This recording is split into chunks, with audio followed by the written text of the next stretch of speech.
हा बोल. भेटायला यायचं होतं. हो ये ना. हाय मी घरीच आहे, ये.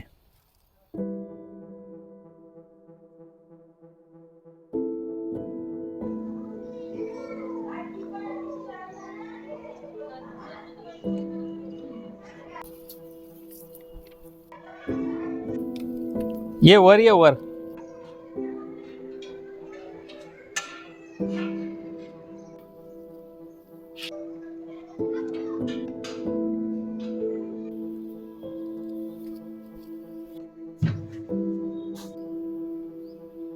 ये.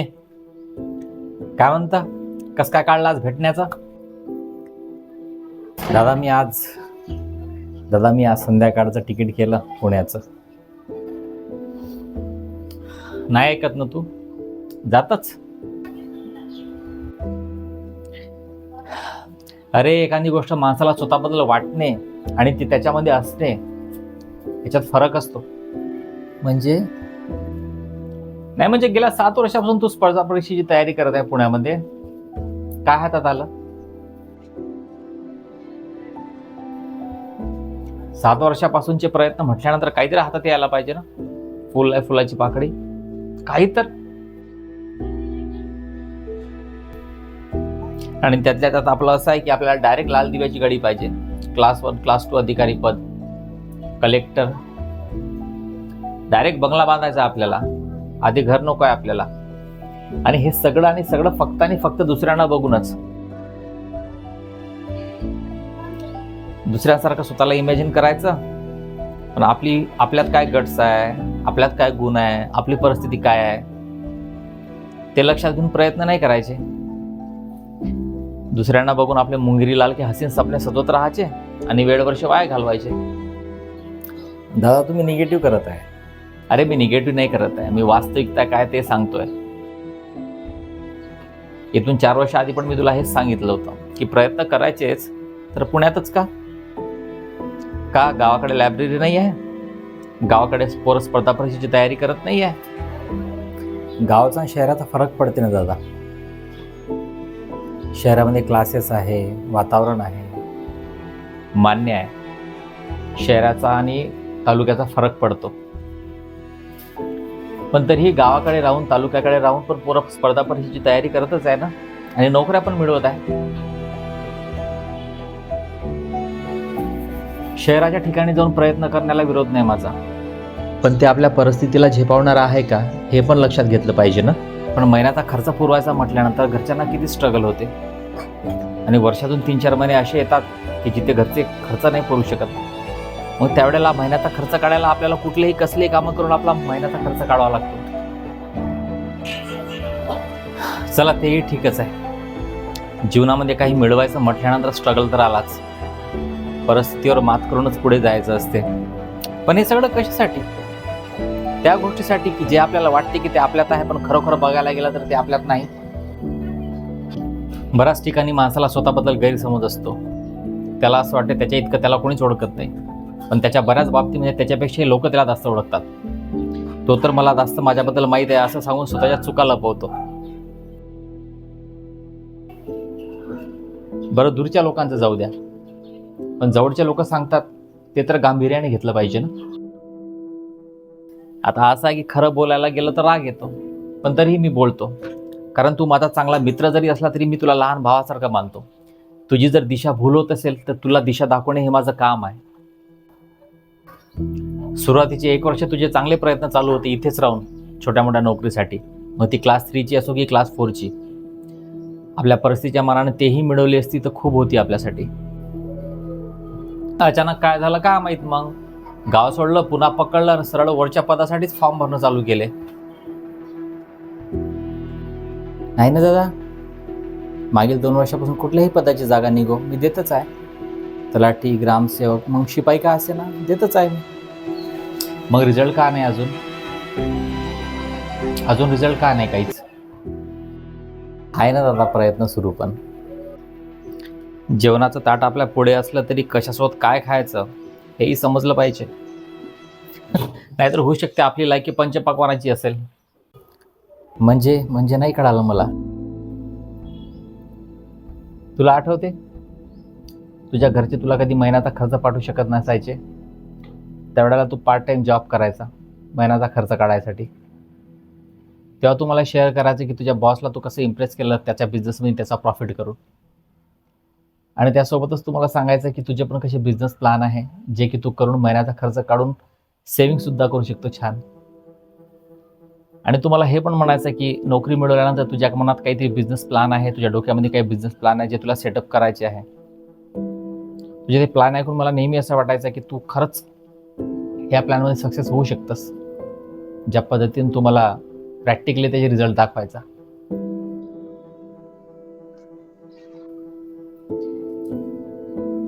आणि एक विशेष आठव, कोरोना काळामध्ये 1.5 वर्ष जेव्हा तू घरी होता तेव्हा घरच्या व्यवसायामध्ये तू किती छान सपोर्ट केला होता घरच्यांना.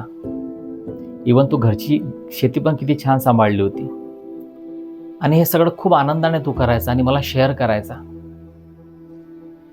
म्हणून विचार कर, अजूनही वेळ गेलेली नाही आहे. जर तू तुझं डोकं घरच्याच व्यवसायामध्ये टाकलं ना तर ब्रँड होशील तू. नाही ना दादा, मग ते गिव्ह अप केल्यासारखं होईल. जर मी सगळं सोडून गावाकडे आलो आणि घरचा व्यवसाय पाहत बसलो तर गावचे लोक काय म्हणाल की मोठा गेला होता पुण्यामध्ये सरकारी नोकरी मिळवायची म्हणून आणि आला आता वापस घरचा धंदा पाहून राहिला. नाही दादा. तसं पाहायला गेलं तर नोकरी आपल्याला लोकांना दाखवण्यासाठीच मिळवायची आहे ना. म्हणून आपलं डोकं या पुस्तकात कमी आणि स्वप्नामध्ये जास्त राहते. स्वप्नामध्ये आपण विचार करत राहतो की हा नोकरी मिळाल्यानंतर आपल्या गावचे लोक आपलं असं स्वागत करतील, तसं स्वागत करतील, आपले नातेवाईक आपल्याला डोक्यावर घेतील, आपण आपल्या घरापुढे मस्त लाल दिव्याच्या गाडीमध्ये येऊ, असा माहोल येईल गावात, तसा माहोल येईल. बस याच्यातच डोकं आपलं याच्यात कमी. आणि हेच डोकं जेव्हा घरच्या व्यवसायामध्ये होतं, घरच्या शेती सांभाळण्यामध्ये होतं तर पूर्णपणे त्याच्यातच होतं. मग ते कोणाला आवडेल नाही आवडेल हा विचारच डोक्यात नव्हता. आणि त्याचा रिझल्टही यायचा जो मला तो खूप आनंदाने शेअर करायचा. आधी रिझल्ट तर तिथे यायला पाहिजे ज्यासाठी आपण इतक्या वर्षापासून प्रयत्नशील आहोत. मला आठवत नाही तुम्हाला कधी सांगितलं असेल की तू एखादी एक्झाम क्रॅक केली, इंटरव्ह्यूपर्यंत पोचला, प्रीसाठी क्वालिफाय झाला, मेन्ससाठी क्वालिफाय झाला. म्हणजे नाही आठवत मला. बरं जाऊ दे, आतापर्यंत रिझल्ट नाही आला तर मी तुला असं म्हणत नाही की प्रयत्न सोडून दे म्हणून. आता तुझी हायच इतकी इच्छा तर कर प्रयत्न, पण गावाकडे राहूनच कर ना. आधी छोट्या मोठ्या पोस्टसाठी कर. डायरेक्ट उंचवडी घ्यायच्या मागे लागू नको, छोट्यातून मोठं कर. आणि हो, लोकांचा विचार करत नको बसू. कोणाकडे वेळ नाही कोणाच्या जीवनामध्ये काय सुरू आहे इतकं बघायला. प्रत्येकजण आपापल्या कामात बिझी आहे. ते आपणच विचार करत बसू जास्त की कोण काय म्हणेल, कोणाला काय वाटेल.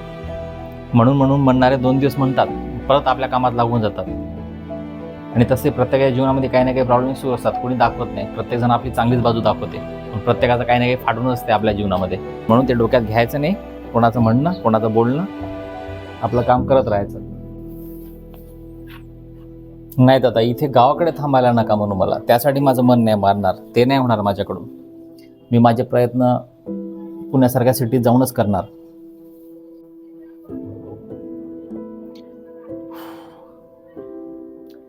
ठीक आहे बाबा, जा. नाही ऐकणार आहेस तू.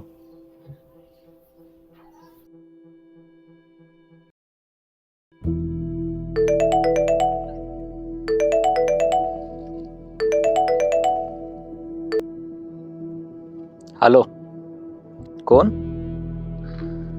बाप रे, कुठे गायब आहे रे तू? किती दिवस झाले? दिवस नाही वर्ष, काही पताच नाही तुझा. फोन केला तर स्विच ऑफ येतो. तुझ्याबद्दल कोणाला कुठे आहे काही विचारलं तर कोणाला काही माहित नाही. आहे कुठे तू? काय भेटायचं आहे आता? अरे पण आहे कुठे? माझ्या घरी आलाय? चल ठीक आहे, आलोच.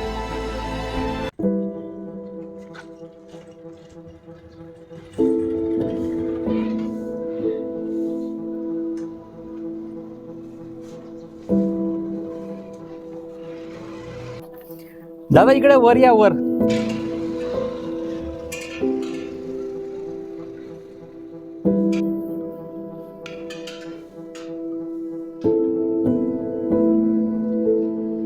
काय म्हणतो? बडे दिनों के बाद पुराने दोस्तों को याद. इतके वर्ष गायब राहून असं अचानक प्रकट व्हायचं म्हटल्यानंतर नक्कीच काहीतरी मोठं सरप्राईज असणार. हो रे, कोणती मोठी पोस्ट काढली? माझं बोलणं चांगलंच मनावर घेऊन गायब झाला तू. सिरियसली अभ्यासाला लागला असणार आणि नक्कीच काहीतरी मोठी पोस्ट काढली असणार. बोल, पेढे बिढे आणले की नाही? नाही दादा, आलो मी इकडे गावाकडे सगळं सोडून. 2 महिने झाले इकडेच आहे मी.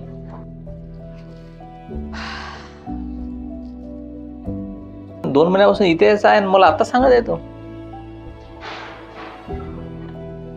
काय करतोय 2 महिन्यापासून ते इकडे? हाच घरचा व्यवसाय सांभाळतोय आता मी.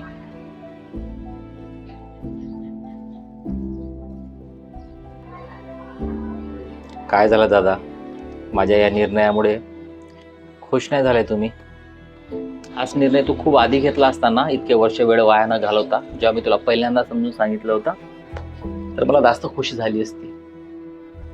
हाच तर खूप मोठा प्रॉब्लेम झालाय ना दादा माझा. मी घरचा व्यवसाय करण्याचा निर्णय घेतला असला तरी माझं पूर्णपणे मन त्यात लागत नाही. इतके वर्ष वेळ वाया गेला माझा, याचा मला खूप पश्चाताप होतो. वारंवार रिग्रेट होत राहते मला. म्हणूनच तुला माझी आज आठवण आली ना, आज तुम्हाला भेटायला आला 2 महिन्यानंतर.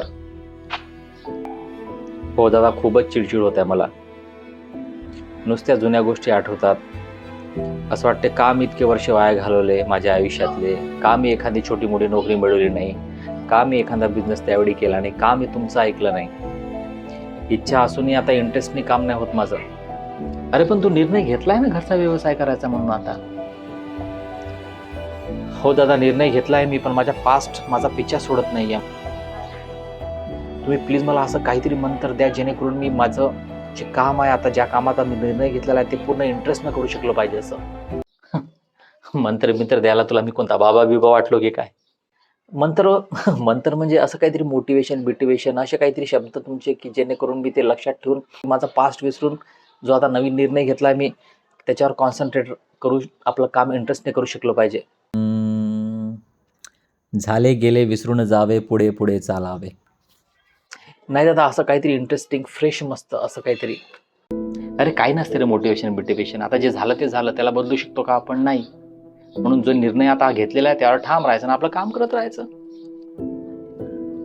तसंही तुला बेटा आता केल्याशिवाय पर्याय नाही. अब तेरे को करना ही पडेगा. करशील नाही तर मरशील आता तू. म्हणून जाऊ दे, झालं ते झालं. त्याला आपण वापस आणू शकत नाही, म्हणून असं विचार करायचा नाही. चल खाली चहा घेऊ. आणि हो,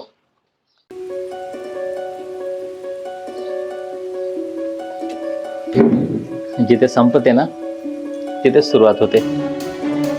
जिथे संपते तिथेच सुरुवात होते. जिथे संपते तिथेच जिथे संपते तिथेच सुरुवात होते.